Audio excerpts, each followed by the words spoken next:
بل محمد وآل محمد صلوات الله اللهم صل على محمد وآل محمد. بسم الله الرحمن الرحيم. اللهم صل على محمد وآل محمد. يا دائم الفضل على البرية، يا باسط اليدين بالعطية، يا صاحب المواهب السنية، صل على محمد وآله خير الورى سجية، واغفر لنا يا ذا العلا في هذه العشية. يا دائم الفضل على البرية، يا باسط اليدين بالعطية، يا صاحب المواهب السنية، صل على محمد وآله خير الورى سجية، واغفر لنا يا ذا العلا في هذه العشية. يا دائم الفضل على البرية، يا باسط اليدين بالعطية، يا صاحب المواهب السنية، صل على محمد وآله خير الورى سجية، واغفر لنا يا ذا العلا في هذه العشية.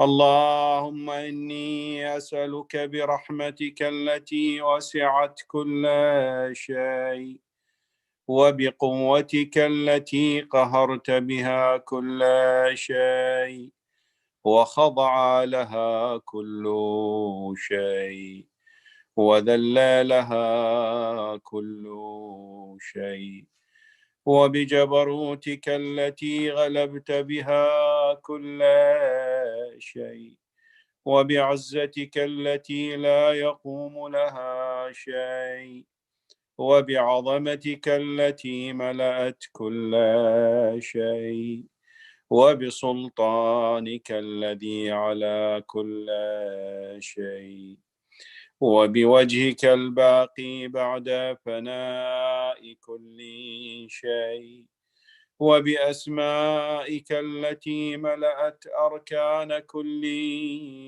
شيء، وبعلمك الذي أحاط بكل شيء، وبنور وجهك الذي أضاء له كل شيء.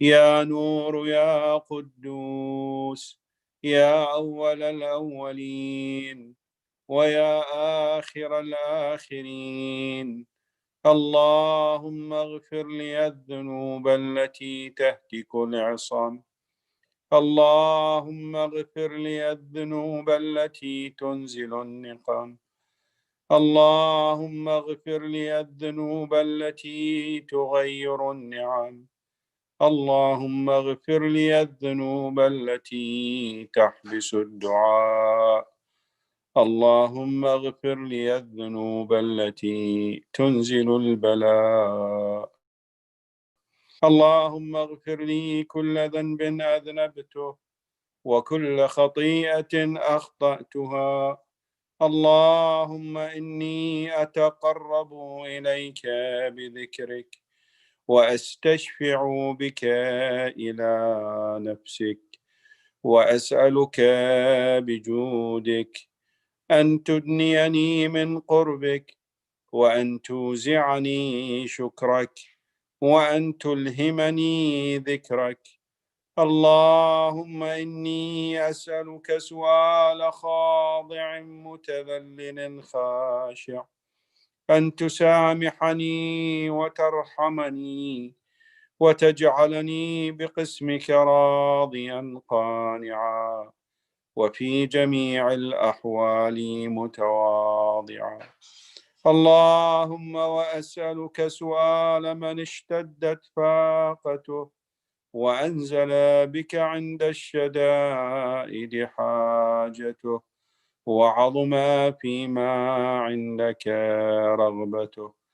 اللهم عظم سلطانك وعلى مكانك، وخفي مكرك وظهر أمرك، وغلب قهرك وجرت قدرتك، ولا يمكن الفرار من حكومتك.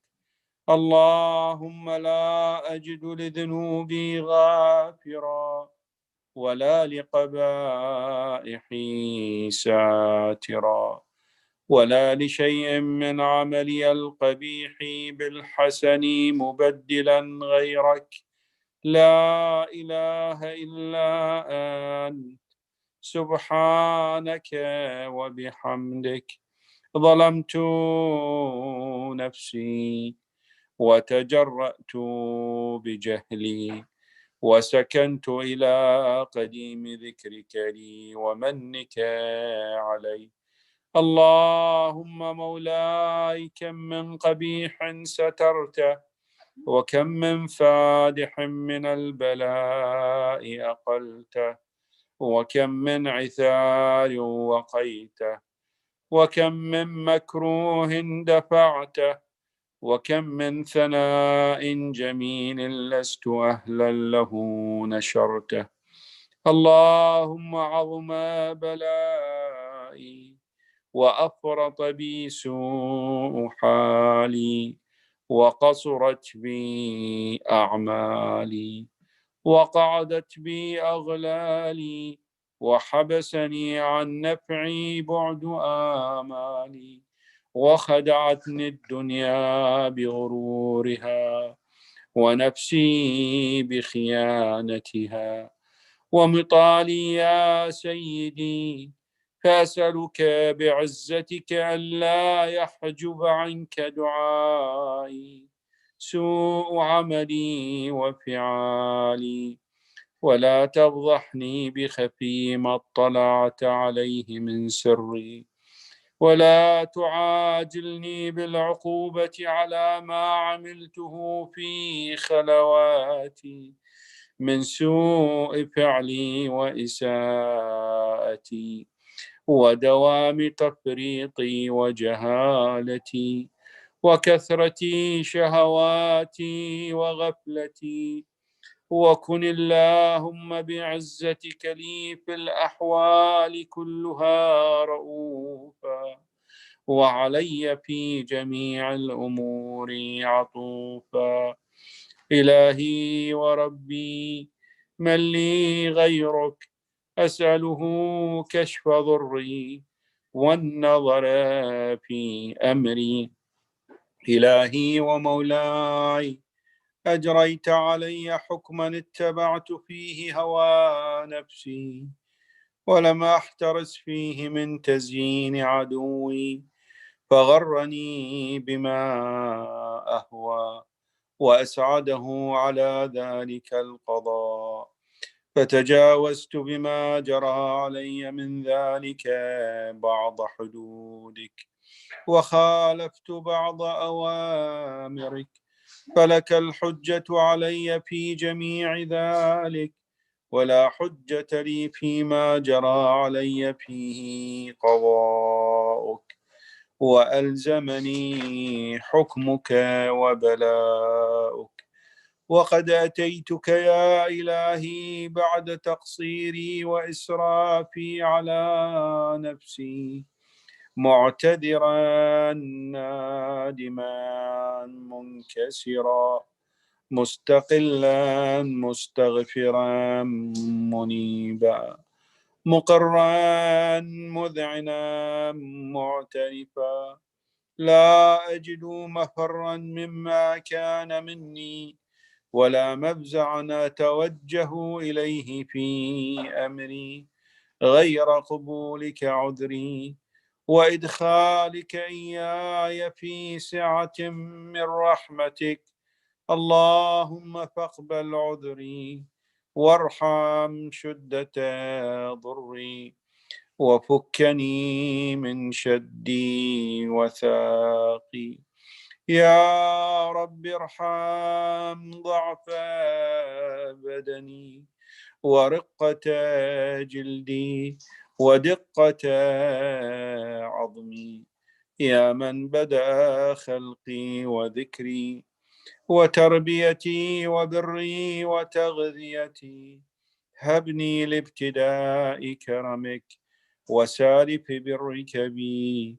يا إلهي وسيدي وربي، أتراك معذبي بنارك بعد توحيدك، وبعد ما انطوى عليه قلبي من معرفتك، ولهج به لساني من ذكرك، واعتقده ضميري من حبك، وبعد صدق اعترافي ودعائي خاضعا لربوبيتك. هيهات، أنت أكرم من أن تضيع من ربيته، أو تبعد من أدنيته، أو تشرد من آويته، أو تسلم إلى البلاء من كفيته ورحمته. وليت شعري يا سيدي وإلهي ومولاي، أتسلط النار على وجوه خرت لعظمتك ساجدة، وعلى ألسن نطقت بتوحيدك صادقة، وبشكرك مادحة، وعلى قلوب اعترفت بإلهيتك محققة، وعلى ضمائر حوت من العلم بك حتى صارت خاشعة، وعلى جوارح سعت إلى أوطان تعبدك طائعة، وأشارت باستغفارك مذعنة. ما هكذا الظن بك، ولا أخبرنا بفضلك عنك يا كريم يا رب. وأنت تعلم ضعفي عن قليل من بلاء الدنيا وعقوباتها، وما يجري فيها من المكاره على أهلها، على أن ذلك بلاء ومكروه قليل مكثه، يسير بقاؤه، قصير مدته. فكيف احتمالي لبلاء الآخرة وجليل وقوع المكاره فيها، وهو بلاء تطول مدته ويدوم مقامه، ولا يخفف عن أهله، لأنه لا يكون إلا عن غضبك وانتقامك وسخطك. وهذا ما لا تقوم له السماوات والأرض يا سيدي. فكيف بي وأنا عبدك الضعيف الذليل الحقير المسكين المستكين؟ يا إلهي وربي وسيدي ومولاي، لأي الأمور إليك أشكو، ولما منها أضج وأبكي؟ لأليم العذاب وشدته، أم لطول البلاء ومدته؟ فلئن صيرتني للعقوبات مع أعدائك، وجمعت بيني وبين أهل بلائك، وفرقت بيني وبين أحبائك وأوليائك، فهبني يا إلهي وسيدي ومولاي وربي. صبرت على عذابك، فكيف أصبر على فراقك؟ وهبني صبرت على حر نارك، فكيف أصبر عن النظر إلى كرامتك؟ أم كيف أسكن في النار ورجائي عفوك؟ فبعزتك يا سيدي ومولاي أقسم صادقا، لئن تركتني ناطقا لأضجن إليك بين أهلها ضجيج الآمنين، ولأصرخن إليك صراخ المستصرخين، ولأبكين عليك بكاء الفاقدين، ولأنادينك أين كنت يا ولي المؤمنين، يا غاية آمال العارفين، يا غياث المستغيثين، يا حبيب قلوب الصادقين، ويا إله العالمين. أفتراك سبحانك يا إلهي وبحمدك تسمع فيها صوت عبد مسلم سجن فيها بمخالفته وذاق طعم عذابها بمعصيته وحبس بين أطباقها بجرمه وجريرته وهو يضج إليك ضجيج مؤمل لرحمتك ويناديك بلسان أهل توحيدك ويتوسل إليك بربوبيتك يا مولاي فكيف يبقى في العذاب وهو يرجو ما سلف من حلمك أم كيف تؤلمه النار وهو يأمل فضلك ورحمتك أم كيف يحرقه لهيبها وأنت تسمع صوته وترى مكانه أم كيف يشتمل عليه زفيرها وأنت تعلم ضعفه أم كيف يتغلغل بين أطباقها وأنت تعلم صدقه أم كيف تزجره زبانيتها وهو يناديك يا رباه أم كيف يرجو فضلك في عتقه منها فتتركه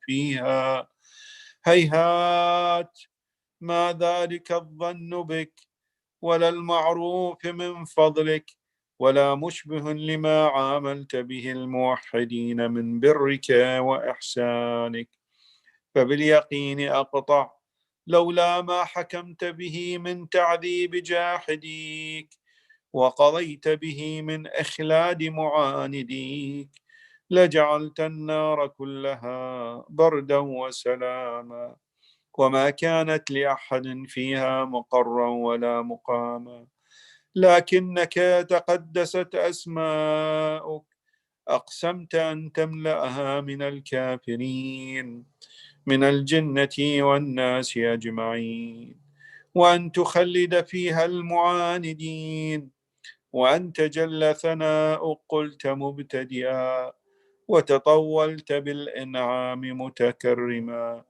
أفمن كان مؤمنا كمن كان فاسقا لا يستوون إلهي وسيدي فأسألك بالقدرة التي قدرتها وبالقضية التي حتمتها وحكمتها وغلبت من عليه أجريتها أن تهب لي في هذه الليلة وفي هذه الساعة كل جرم أجرمته وكل ذنب أذنبته وكل قبيح أسررته وكل جهل عملته كتمته أو أعلنته أخفيته أو أظهرته وكل سيئة أمرت بإثباتها الكرام الكاتبين الذين وكلتهم بحفظ ما يكون مني وجعلتهم شهودا علي مع جوارحي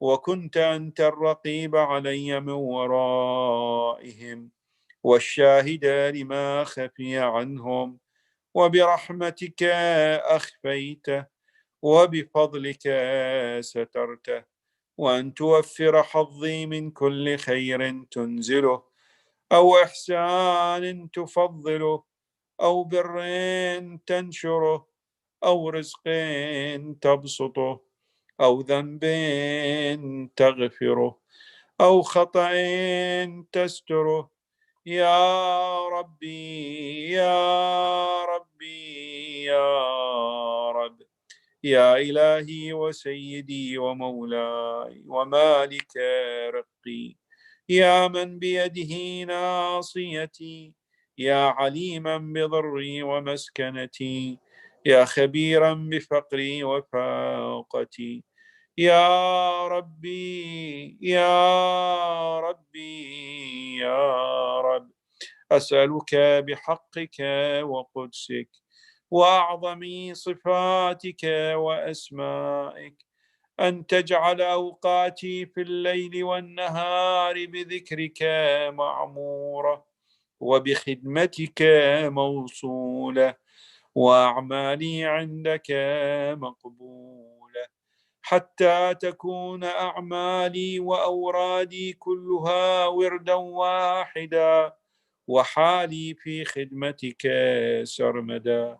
يا سيدي، يا من عليه معولي، يا من إليه شكوت أحوالي، يا ربي يا ربي يا رب، قو على خدمتك جوارحي، واجدد على العزيمة جوانحي، وهب لي الجد في خشيتك، والدوام في الاتصال بخدمتك، حتى أسرح إليك في ميادين السابقين، وأسرع إليك في المبادرين، وأشتاق إلى قربك في المشتاقين، وأدنو منك دنو المخلصين، وأخافك مخافة الموقنين، وأجتمع في جوارك مع المؤمنين. اللهم ومن أرادني بسوء فأرد، ومن كادني فكده، واجعلني من أحسن عبيدك نصيبا عندك، وأقربهم منزلة منك، وأخصهم زلفة لديك، فإنه لا ينال ذلك إلا بفضلك، وجد لي بجودك، واعطف علي بمجدك، واحفظني برحمتك، واجعل لساني بذكرك لهجا، وقلبي بحبك متيما، ومن علي بحسن إجابتك، وأقلني عثرتي، واغفر زلتي، فإنك قضيت على عبادك بعبادتك، وأمرتهم بدعائك، وضمنت لهم الإجابة، فإليك يا رب نصبت وجهي، وإليك يا ربي مددت يدي، فبعزتك استجب لي دعائي، وبلغني مناي، ولا تقطع من فضلك رجائي، واكفني شر الجن والإنس من أعدائي، يا سريع الرضا اغفر لمن لا يملك إلا الدعاء، فإنك فعال لما تشاء، يا من اسمه دواء، وذكره شفاء، وطاعته غنى، ارحم من رأس ماله الرجاء، وسلاحه البكاء، يا سابغ النعم، يا دافع النقم،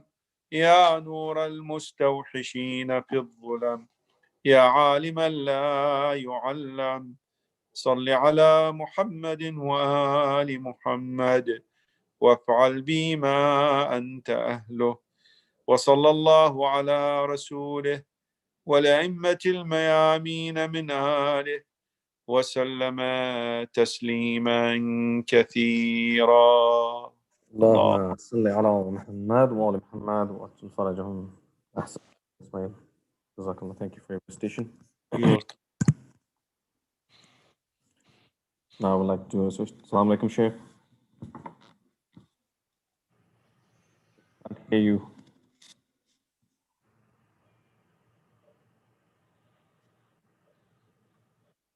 Sheikh, your voice is not coming. I don't know if you can hear me.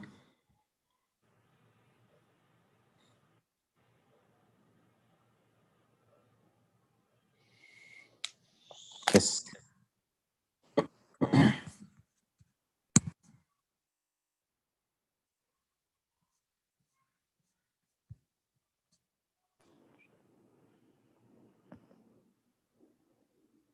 Sheikh, your voice is still not coming.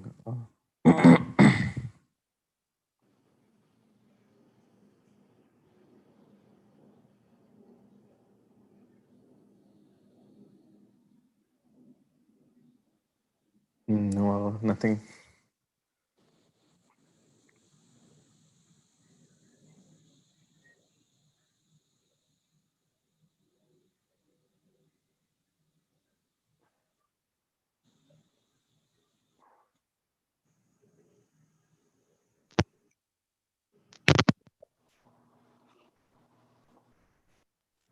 Can you hear me now? Yes, I can hear you now. Yes, Okay. very good. أعوذ بالله من الشيطان الرجيم بسم الله الرحمن الرحيم الحمد لله رب العالمين والصلاة والسلام على سيدنا ونبينا أبي القاسم المصطفى محمد وآله الطاهرين اللهم صل على محمد وآل محمد وعجل فرجهم. الخطبة السادسة والعشرون. إن الله بعث محمدا صلى الله عليه وآله نذيرا للعالمين وأمينا على التنزيل وأنتم معشر العرب على شر دين وفي شر دار منيخون بين حجارة خشن وحياة صم. Khutbah number 26 is a khutbah that you can tell Amir al-Mu'minin alayhi salam, he said a lot of things in it, but Sayyid al-Radi has taken parts of it, it seems. And I think this will become clear as we continue studying this khutbah. It's three parts, actually, this khutbah. The first part, the Imam speaks about how the Muslims were before the Holy Prophet ﷺ. In the times of Jahiliyyah, the times of ignorance, that widespread ignorance that was plaguing his community. So the first part of the khutbah is about that. And then the second part all of a sudden jumps to the Imam speaking about how his khilafah and his bay'ah and how things were in that time. So you have that jump. And then after that, he jumps again to the battle, talks about Amr bin al-As a little bit.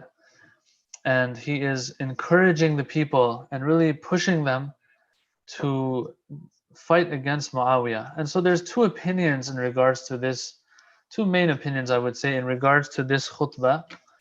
And some have said it might have been a letter even, not a publicly delivered khutbah. But anyway, the two main opinions I would say in this regard is that some say that this khutbah was delivered after Misr fell to the forces of Muawiyah.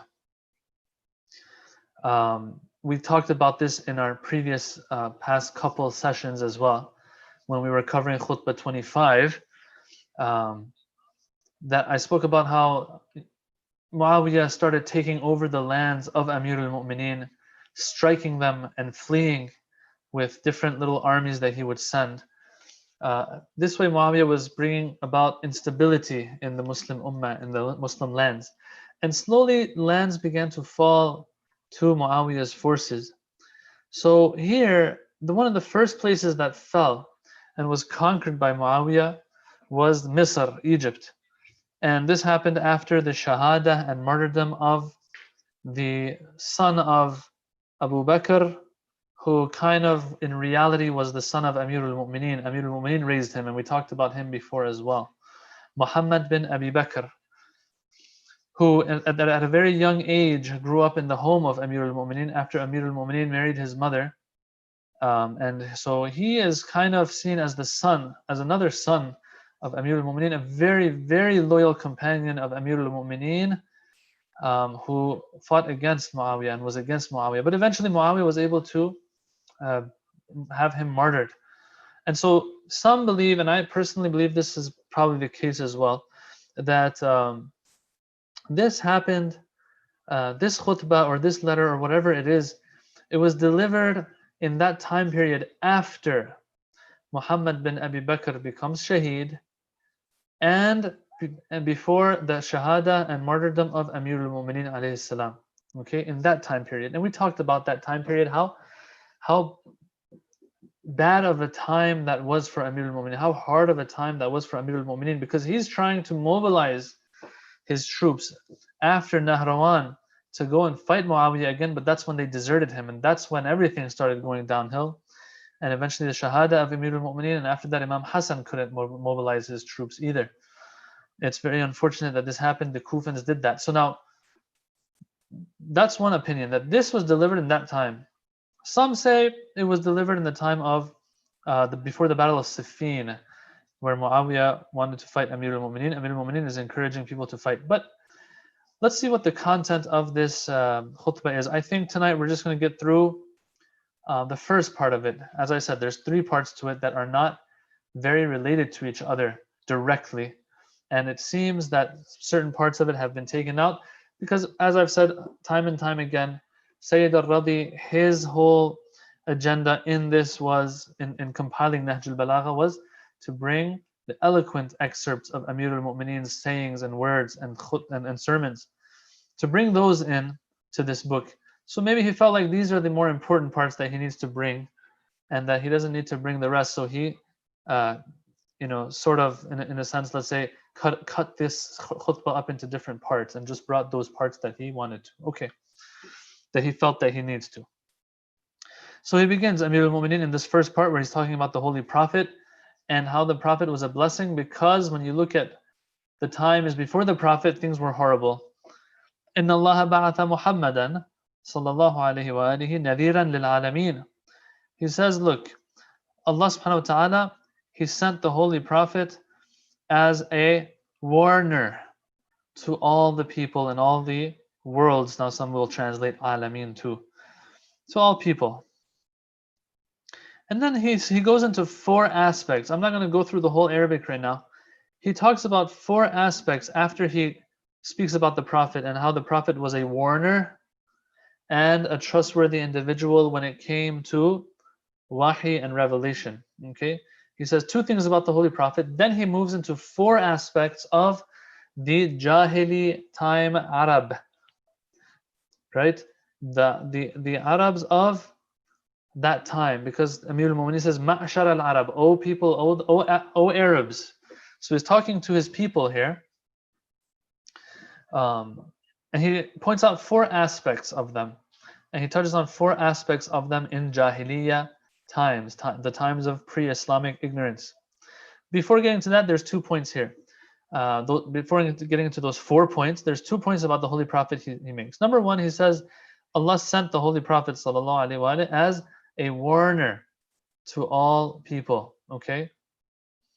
And a Amin, a trustworthy one, when it came to that which he was entrusted with, which was revelation. So these are 2 things we want to talk about first. Number 1 is that why does he say nadhiran? Allah sent him as a warner. Well, the Quran itself says that the Prophet is a warner and a giver of glad tidings. Mubashir and Nadhir. These are the 2 names of the Prophet in the Quran. 2 titles.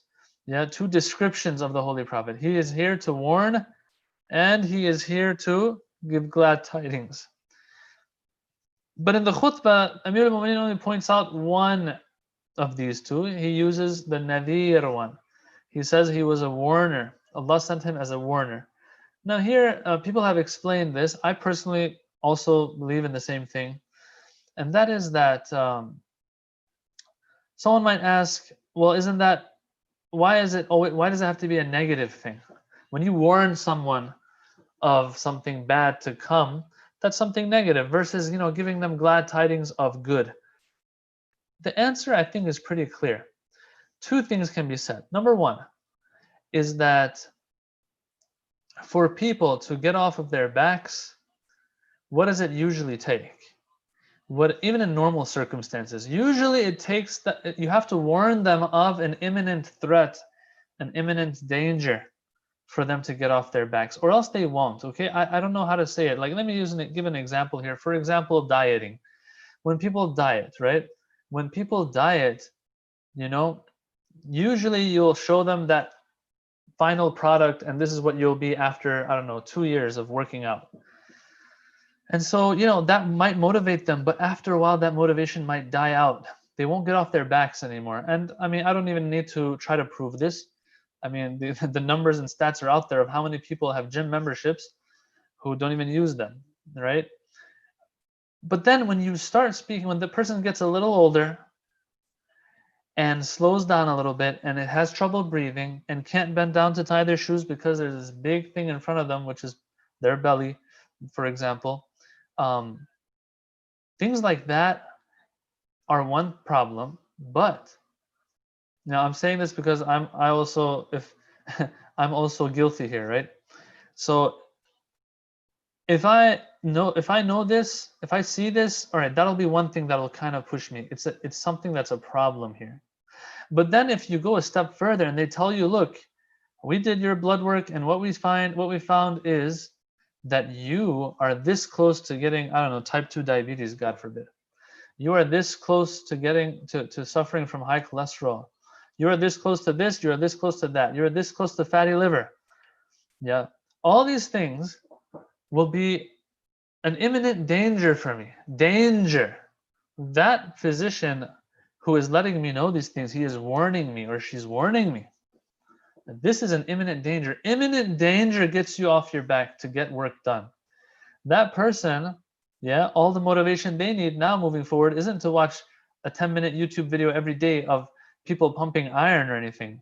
The person is all it takes is for them to remember what the doctor said about that which happens to the ones who suffer from type 2 diabetes. Yeah, and that's enough for them to get off their back and to figure things out, to clean up their diet maybe, or to exercise more. That's just an example. You can think of a ton of examples. Now here, the Imam, when he says that, because he knows that that's what really does the work, the fact the Prophet came to warn the people. Yes, there will be those who really care about their future. There will be those who respect themselves a lot and they want the best for themselves in the future. Maybe talking about the good of being a Muslim for this life and the hereafter is enough for them to get off their backs. But usually the people won't get off their backs. Number one. Number two, it's not just the people getting off their backs who are maybe laying down. We're talking about people in the Jahiliyyah times that we'll get to, inshallah. We're talking about people who are neck deep underground. Okay, it's not that they're just laying on the ground. If you're laying on the ground, it's, you don't want to get up, and a lazy person won't want to get up. But I mean, if you have to get up, you'll get up. Sometimes you are neck down, neck deep into the ground, and it's going to take a lot of effort to get up. There, it's not going to be about, let's talk about the good stuff that you'll get if you get out of this, if you take yourself out of this hole. It's about, if you don't get up, there's a tank coming that's going to run over your face, right? It's going to crush your skull. That person will make an effort to get out of the ground. And so it's a big warning. It'll take a big warning for this person to actually, quote unquote, get off of their back and do something about their future. So these people of the Jahiliyyah times, they were very, very deep underground. And the only way you can get this person to get up and move is to warn them. A great warning of akhirah, eternal damnation. Let them know that it's coming. And so it seems that this is why the Prophet, although he was a giver of glad tidings, but at the same time, I personally feel, and others might also say this, that he is a warner more than anything else, letting the people know that, look, this is coming. Be careful. Do something about it. So number one point was about Nadhir. Lil Alameen, of course, a warner for all people. This also shows that it's not that the Holy Prophet came only for that time. It was for that time and the rest of time. Aminan ala tanzil. He was trustworthy when it came to the revelation of God and preserving it. Now, of course, receiving it from God, preserving it, delivering it to the people in the best way possible that will have an effect on them and the most efficient way. All right, so that is him being Amin, being the one who is trustworthy when it comes to that amana, when it comes to that trust that Allah has endowed upon him or entrusted him with. After the Imam Amir al-Mu'minin, he says these few things, then he talks about the Arab of the Jahiliyyah times. Yeah. The Arab of Jahiliyyah times. 4 aspects of the Arab of the Jahiliyyah times that he touches on. And he says 1 or 2 things about each aspect, okay? Number 1, the intellectual aspect of things, how they thought. Number 2, the emotions and the emotional problems that they had. Number 3, the economical. And number 4, the social. Not particularly in that order, I would say. All right, so let's begin. He says, number 1, Inna Allah, he says, وَأَنْتُمْ مَعْشَرَ الْعَرَبِ. All right, Ya Ma'shar al-Arab means, O Arabs, I'm speaking to you because right now you feel, and this was something that was there in history, has been there, that they would have pride in the fact that they are from this, they are of the Arab versus those who are non-Arab. Yeah, they felt that there is a superiority. All right, oh, you who feel that you're superior, don't forget what you were before Islam. In other words, superiority came through Islam, not through anything else, right? It's interesting because the Imam, he points out the fact that I'm speaking to the Arabs, all right? The Arabs who might feel that they are superior. I want to let you know that Islam gave you izzah. Islam brought dignity for you. Islam brought superiority, not anything else. If today, yeah, even the fact that the Imam speaks like this shows that Islam is not a religion that will give priority to race. Yes, just because of being a race. So the Imam here is making it clear that Islam was what made the difference and tipped the scales in the favor of whoever accepted it. But the majority were the Arab, yeah? And so he's speaking to them now. He says, don't forget your roots. Now you can tell he's saying all of this because there's a problem with them that he's going to point out later, right? And that's where he's actually pushing them to help him in his fight against batil. In any case, وَأَنْتُمْ مَعْشَرَ الْعَرَبِ عَلَى شَرِّ دِينٍ. Allah sent the Prophet sallallahu alaihi wasallam as a nadhir, and he was an ameen, while you were upon the worst of faiths and creeds and religions. The worst. Why? What was their creed? Well, it was one of idolatry, one of shirk and polytheism. A deen, what kind of deen do you call sharr deen? Sharru deenin, the worst of religions. Well, the one that can't fix your dunya, neither your akhirah, nor your akhirah. Yeah? Think about it. They had a faith that was filled with khurafat, that was filled with superstitions. And even the Quran points out some interesting superstitions that they had. So that's their dunya. When a person's life is full of superstitions, it's going to be full of contradictions. It's going to be full of problems. You will do certain things thinking that there is a justification for that, while there is no justification for it. Yeah? And so as a result, it'll be irrational, and you will cause damage to yourself, your family, your loved ones, your friends, anyone who's around you. Sometimes you have that problem. Sometimes, in addition to that, it ruins your akhirah too. Yeah? In this case, idolatry. The Quran makes it sound very clearly that idolatry is something that's not acceptable. Why? Because you don't need a prophet to come and tell you that idolatry is wrong. You don't need a prophet for that. All you need for that is your common sense, is your aql and intellect that God has given you. So for example, you have a piece of wood, you chip away at it, all of a sudden it becomes an idol and it can do something for you, it can hear you.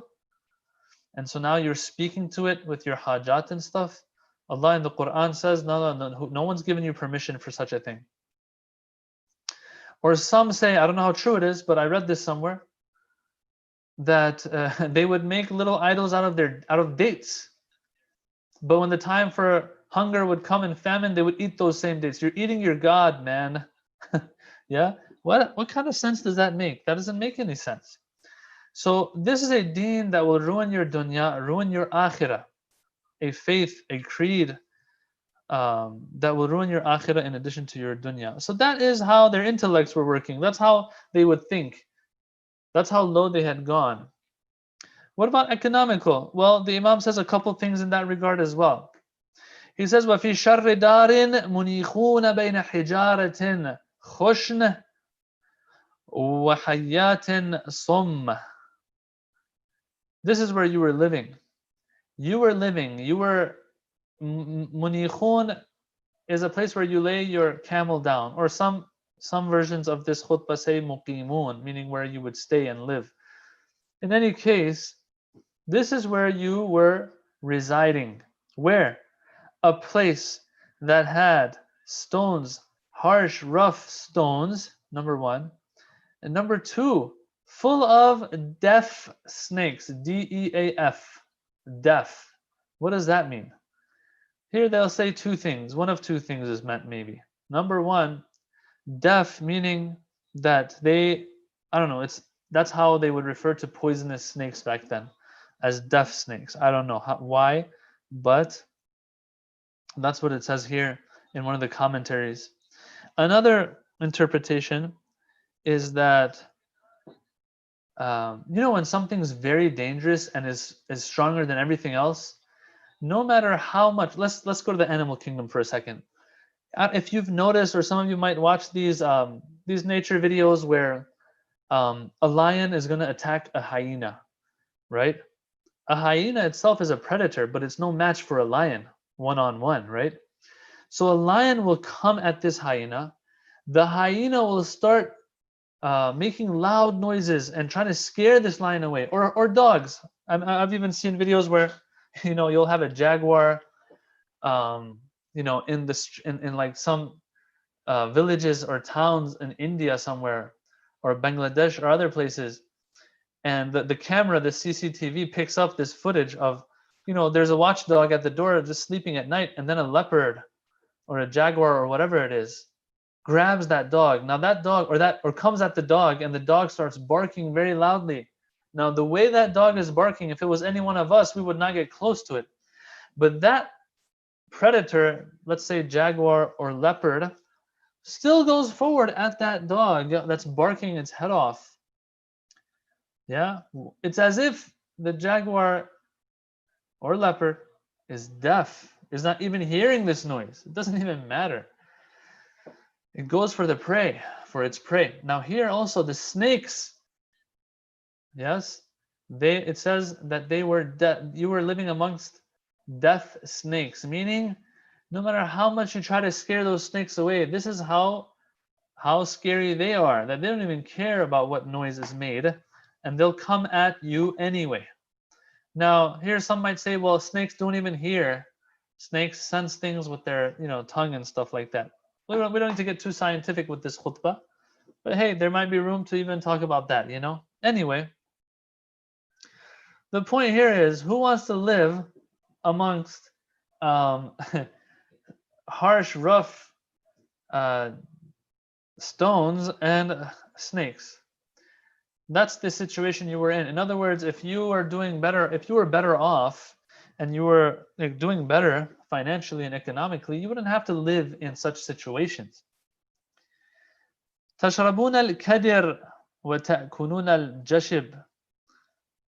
You would eat very unpleasant foods, rough and coarse, unpleasant foods,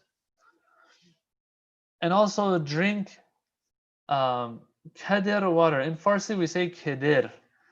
Yeah, it's that water that's not clear. It's foggy and clouded, and you can tell it's contaminated as if, right? So you were drinking dirty, filthy water.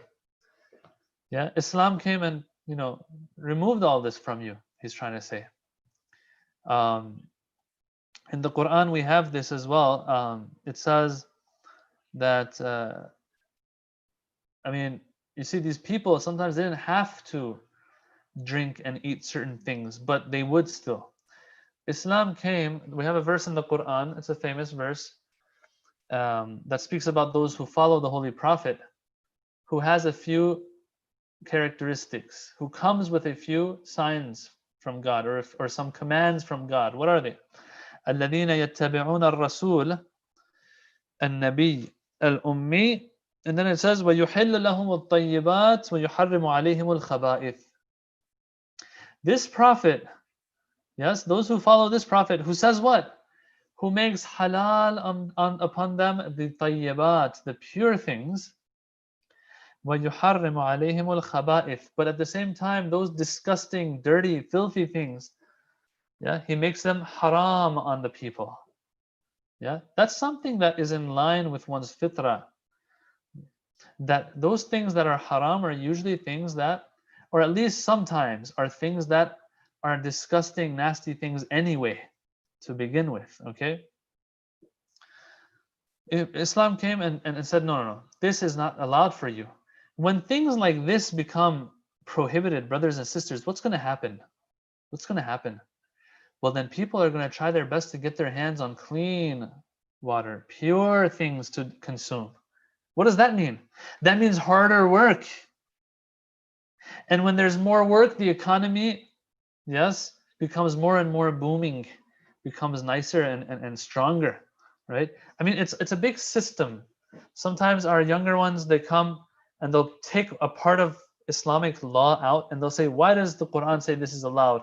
They're sitting here in the 21st century, going by 21st century standards, trying to point out something that happened that was spoken about 1400 years ago. There was a system back then. And at the same time, I'm not trying to say that that system is outdated till today, but they'll neglect the fact that a lot of things are interconnected when it comes to Islamic law. Taking one thing out will affect 10 other things. Yeah, and they look at it from the 21st century lens. And that's now that we're in the 21st century, there are certain things that we figured out, quote unquote, that are wrong or right, that should be happening or should not be happening. They try to impose it on Islamic law as well. It's a long story, brothers and sisters, and I don't want to get into it right now. But all in all, Islam is a system. Islamic law is a system, and different aspects of it are connected with other aspects of it. Yes. So, I mean, for example, when Islam makes wine haram and any transactions involving alcohol haram, that is going to be hard. That's a restriction. That means that people are going to have to put aside one major industry, which is the alcohol, wine, drinking industry, and figure out another way to make money and make a living. It's not easy, I understand, but that will bring about other blessings. I might talk about this more as we move on. All right, to the point that there's a report here, a historical report that says that one of the commentators of Nahjul Balagha, he says that one of these Bedouins was asked once, like, what do you eat? What is your diet look like out there? And he had said, now this is pre-Islamic times, أَيُّ الْحَيَوَانَاتِ تَأْكُلُونَ فِي الْبَادِيَةِ? Yeah? What kind of animals do you eat in the desert? What's his answer? كُلْ مَا دَبَّ وَدَرَجْ. Anything that crawls and moves, we eat it. And he made one exception to it, Illa Jubayn or something, which there's difference of opinion what that was. But anyway, anything that moves, yes, is enough for us to eat. So that is economic. And the Imam points out some economic issues that they were having and just quality of life that they had and were suffering from. وَتَسْفِكُونَ دِمَاءَكُمْ. He moves on now to the social aspect. He says, this is what you looked like from a social aspect. Tasfikuna dima'akum, just spilling each other's blood. I'll talk about that more later, inshallah. That you people would draw swords over anything. So that's what it was socially. And then emotionally, let's look at how you guys were emotionally. Well, first of all, it had reached the point where some, not all, but some people were burying their infant daughters alive.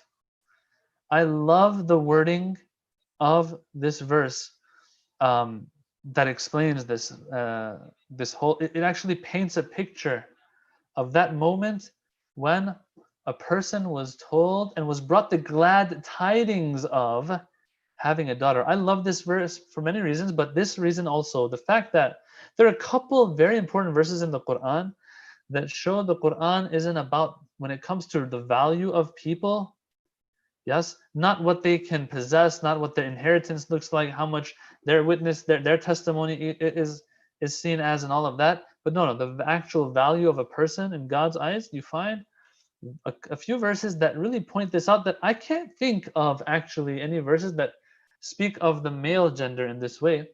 But it says, وَإِذَا بُشِّرَ أَحَدُهُمْ. Remember we had the word mubashiran in the beginning of the talk, that the Prophet was a mubashir, a giver of glad tidings. Here it says, وَإِذَا بُشِّرَ أَحَدُهُمْ بِالْأُنْثَى, that whenever one of them was given the good news of having a daughter.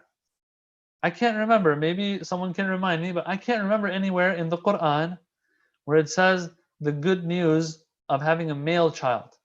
I'm not saying having a male child is bad in Islam, but this wording is used for untha, for the female.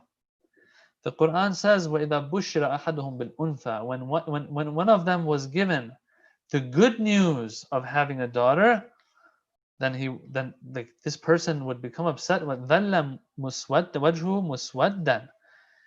Yeah, it was as if a dark shadow was cast over his face. That's how upset he would become, and he would see it in his face. Yeah, and so we all know what he would do to that child. Yeah, so this is emotionally, I mean, it is not easy for a person to reach this point of lowliness emotionally, to be able to do something horrible like that to their daughter. This is pre-Islam. And some of you have probably heard this story, that the Holy Prophet, someone came to him, sallallahu alaihi wasallam. Someone came to him, and he said that, he wasn't sure if God is going to forgive him. And the Prophet, tells him, don't worry, Allah is all forgiving and all of that. But then the person says, but you don't know what I've done. Anyway, long story short, he eventually tells the Prophet of how he had buried his daughter alive. When he had a daughter, the mother had kept this from him, or apparently he was traveling and he had come back after a long time, and this girl had grown up a little bit, and so he finds out that that's his daughter, and he takes her out one day. He hides his anger that I have a daughter, and one day he takes her out far away from the town or village or city or whatever, and digs a hole with her, and she thinks, she's under the impression that he's having a good time with her and playing with her, but lo and behold, he casts her in there and he buries her alive. I mean, this is what happens when superstition, when false belief, when just nafs and ego takes over. And we'll talk about that more later as well. So that's when it came to their daughters. This is what they were doing. Some of them. Now, I do have to say this as well. This wasn't all the Arabs. It wasn't a widespread practice of the Arabs of that time. That itself has a story of why they were doing it. Some people were doing it. There's a story to that as well. I don't know if I should get into it or not, but maybe I should. It's just in a nutshell. That they noticed that, I mean, this is one of the reasons they say, I'm not going to say it's the entire reason for it, but there were some or a tribe that had some individuals who had fought against another tribe, and they had lost, and their women and children were taken captive and became part of that tribe afterwards, and they grew up and they got married and in that tribe itself. And those two tribes who had fought each other in the past, now they come together, they reconcile. And that tribe who had lost its women and children in the past says, okay, you can come back to us now, to their girls and to their women. And they're like, no, we want to stay with this new tribe. So this was a very, very big, really a very big disgrace in their eyes. And they said, okay, if that's the case, our women and children in the future, same thing might happen again. We might lose them in other battles. We're not going to let this happen to us again. Such a disgrace. Yeah. So that's one of the reasons they say. So this was a tribe, or some people of a tribe. I don't know the exact number, but sometimes we think that everyone would do that.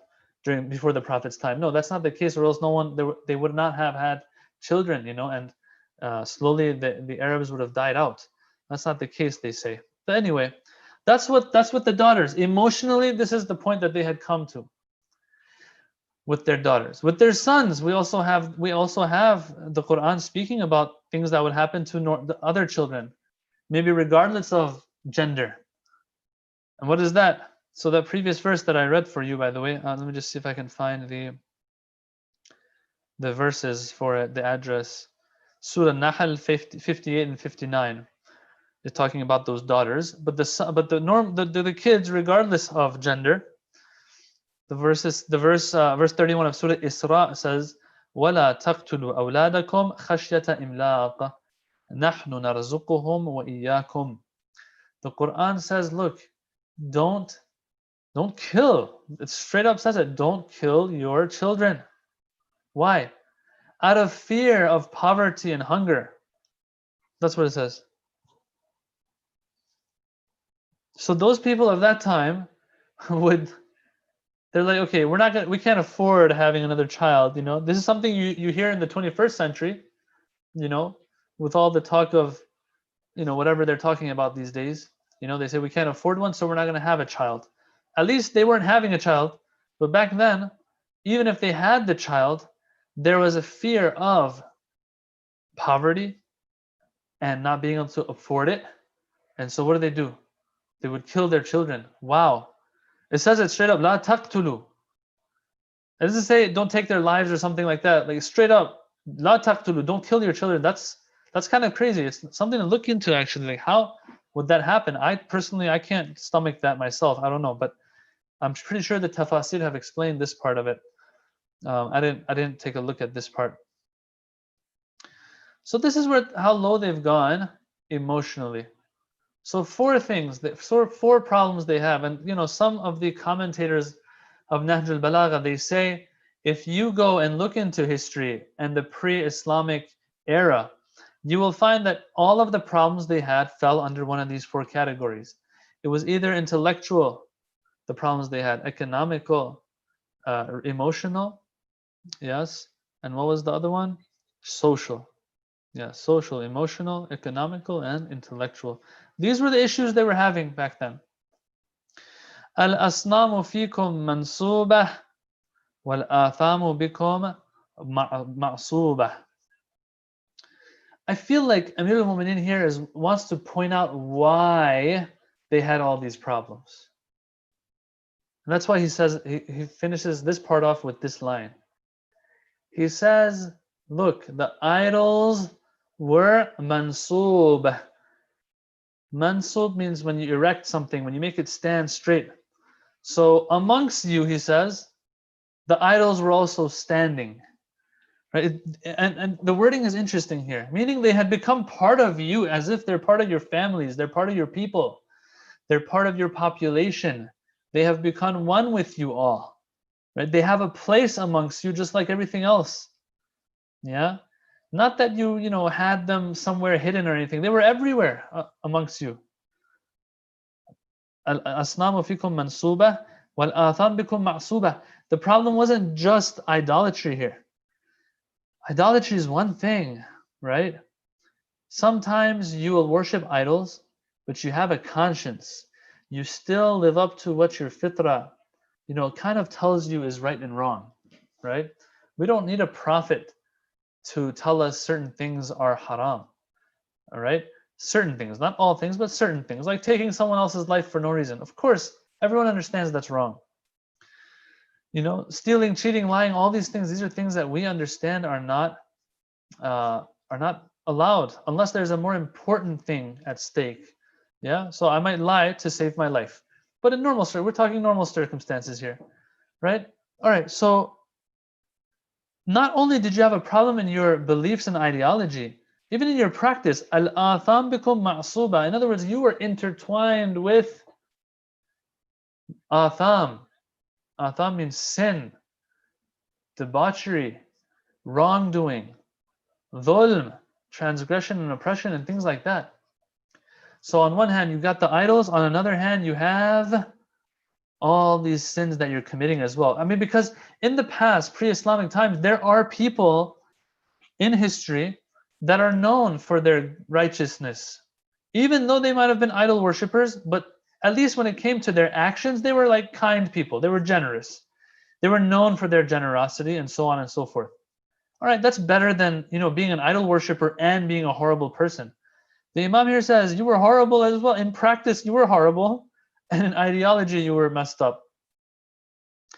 And after mentioning all of those things, those four aspects, a couple characteristics regarding each of those aspects, when he ends it with this, it seems that he's trying to say that, look, all those problems you were suffering from were a result of what? Were a result of these idols, number one, and number two, you living horrible lives in practice as well. What I get from this is this, brothers and sisters, is that with Islam, because this is a question that is asked, okay, Imam Ali, you are talking about how Islam fixed all of these things for them. The economic, the intellectual, the social, the emotional, it fixed it all. But like, question, when Islam came, was it like, all of a sudden Mecca turned into a place, a big garden with shade all the time and stuff like that? Like, what do you mean Islam? How did Islam fix their economic status? How was it that they didn't have to rely on filthy water, for example, and drinking filthy water and anything that moves in the desert? How is it that that's the case? What did Islam really do? Well, brothers and sisters, I think it's more than just trying to figure it out on paper. Yeah? I think there is a barakah aspect to things, a metaphysical aspect to things. God blessed these people. We have to understand this, brothers and sisters. By the blessing of the Holy Prophet, because of the greatness of the Holy Prophet, and the fact that the people began to follow the Holy Prophet, Allah removed certain hardships from these people. Yes. It's not that Islam came and said, okay, start, doing this and that. Dig here and a well will pop up. Dig there and you'll have a well and water will shoot out and so on. Miraculously all the time. No. But we do have this concept in the Quran that when you follow the teachings of the prophets, that Allah does open the doors of His blessings upon you. And so slowly these problems, one after another, they started going. People, when their economy doesn't revolve around usury, for example, Islam comes and prohibits usury. Islam comes and prohibits alcohol consumption. Alcohol consumption itself is one of the main reasons why an economy can collapse. Think about it. Directly, if you look at it, some will say, oh my God, that's an industry gone. Yeah?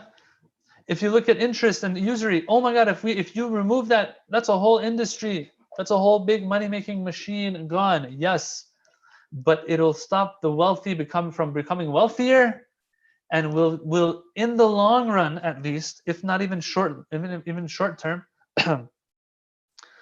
will distribute wealth properly. Yes, some people who want more might have enough and above average, but they won't have extravagant amounts. Yeah, that's true. But then you'll have less hungry people, yeah? And so on and so forth. I don't want to get into that. I'm not an economics expert or an economist. I'm not, right? But these are things that some have explained and said. Yeah? Sharru dinin, as I said in the beginning, Amir al-Mu'mineen said in the beginning of the khutbah, he said, Sharru dinin, the worst of faiths. Why? Yes, it ruins your akhirah, but it takes away the blessings of God in this dunya too. You're living horrible. But when you do as Allah says, one, there's a system in place, and even on paper, if you really figure things out, you'll see that, wow, even on paper, it starts making sense. But even if you don't figure it out on paper, the blessing of God is there. Allah is opening up the doors, right? Allah is opening up the doors. The problem in the secular world we live in is that they take God out of the equation. Yes, we will do our part, and we will do our part within the boundaries of Islam, and Allah will open the doors to us. All right. So these are things that I would say have to do with the metaphysical aspect.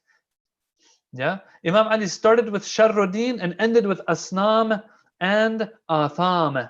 Yes, idols and sin. He started with the worst religion, which was idolatry and do whatever you like, and ended it with this. Everything in between is sandwiched between these two, which are the same thing. Idolatry and sin, right? At the top, at the bottom. Both are the same that the Imam mentioned twice and sandwiched all these problems in there. What do we get out of that, brothers and sisters?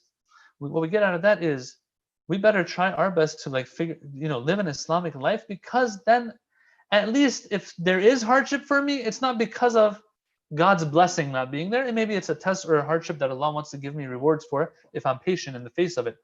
But these people, it seems that the main reason that they were going through the hardship and suffering from it was because they had the worst religion that the Imam began his khutbah with, and he ends by explaining it had to do with the idols and it had to do with all this sin that they were committing. Yeah, and I'll end with this verse of the Quran. This sharruddinin, this deen that was the worst of deens that they had, worst of creeds that they have, the Quran says it straight up. It says, look, don't forget how much trouble you were in, and Islam came and saved you. It says, وَاذْكُرُوا نِعْمَةَ اللَّهِ عَلَيْكُمْ. Remember that favor and blessing of Allah upon you. When? إِذْ كُنْتُمْ أَعْدَاءً فَأَلَّفَ بَيْنَ قُلُوبِكُمْ. You were all enemies, first of all. Allah is the one who brought your hearts close and softened your hearts towards each other.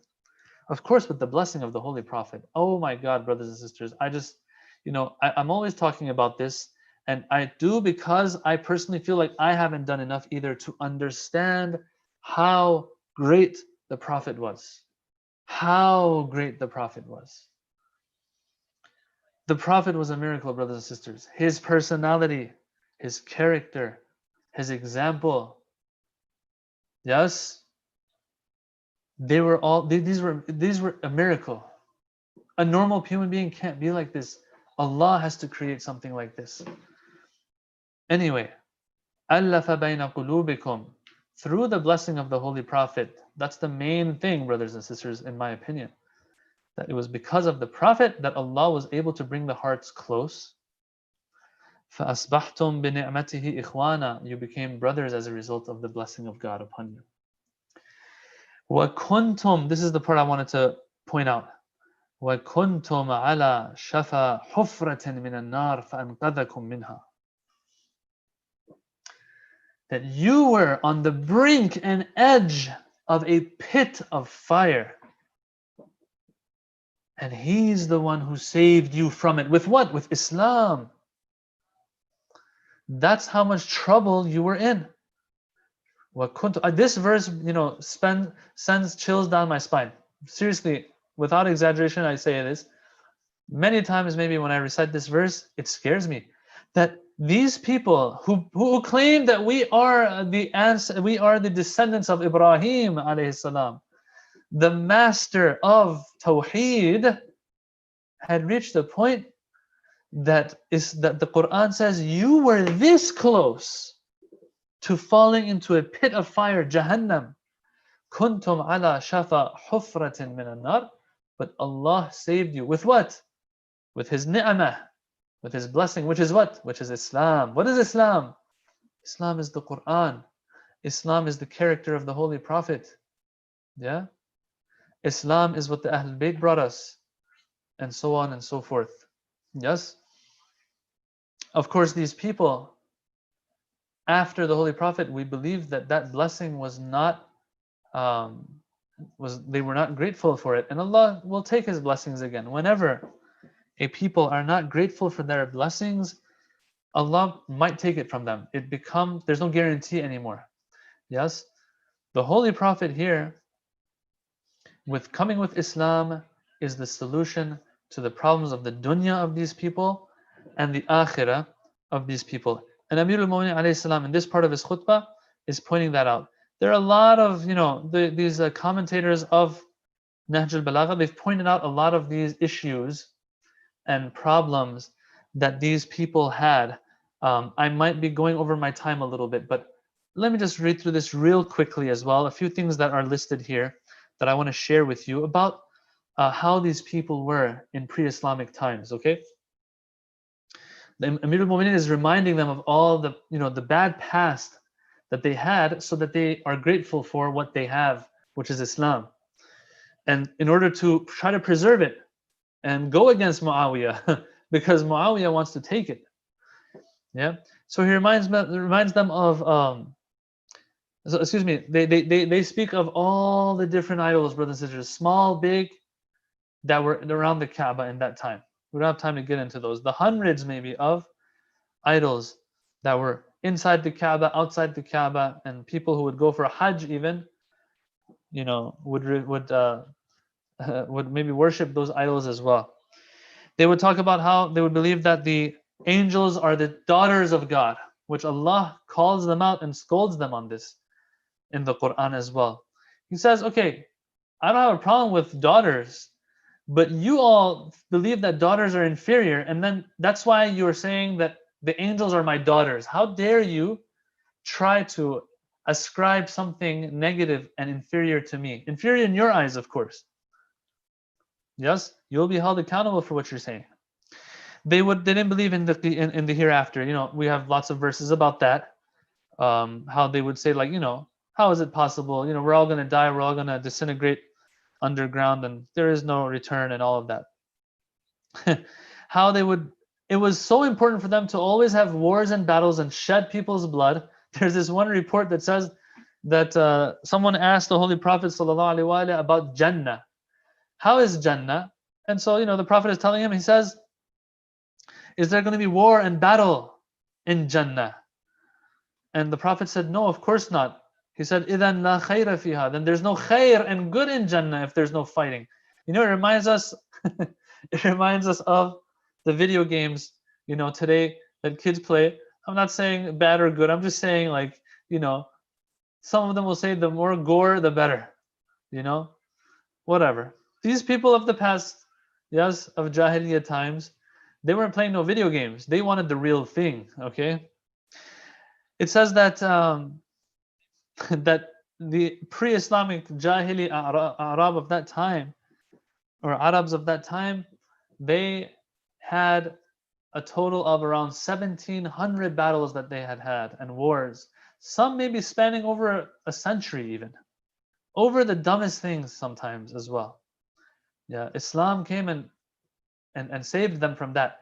And someone here might say, oh my God, they're talking about the Arab only? No. Islam came to save the Arab of that time who was in Jahl, from their Jahl. And Islam is here today to save the Arab and non-Arab from whatever Jahl we are in today as well. Anything that will put the Akhirah number 2 and second to dunya is Jahl. And Islam is here to refute that and fight that. What else? There's another interesting story about a person.